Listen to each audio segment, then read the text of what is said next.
Ayan, so shout out ulit sa mga owner ng Piaggio Ape City. Ayan. Oh, na-scam na naman tayo. So ang ginawa ko, nag-order ako ng clutch assembly. Ayan. So ito, clutch assembly pang Piaggio Ape City. Ayan, Piaggio Ape City naman talaga ang nakalagay doon sa online shop sa Shopee. Sabihin na natin Shopee, pero hindi ko nasasabihin kung anong shop. Ayan.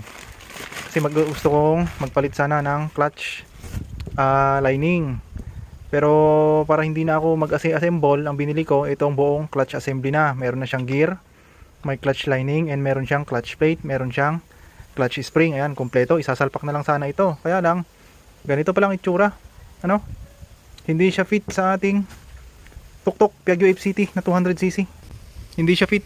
Binuksan ko pa naman doon sa lagayan ng clutch assembly, kaya lang hindi fit, magkaiba, ang layo. Kaya sa mga owner ng Piaggio Ape City, especially mga 200cc na FI, wag na wag kayong bibili ng ganito.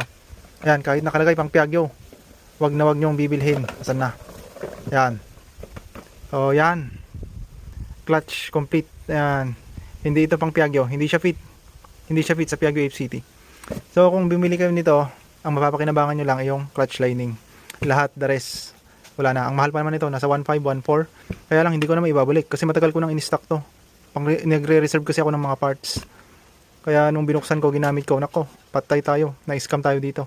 Hindi ko na may re-return. Sayang. Okay? Ito, tignan nyo doon sa Shopee. Ayan, ito, wag na wag nyong bibilhin to.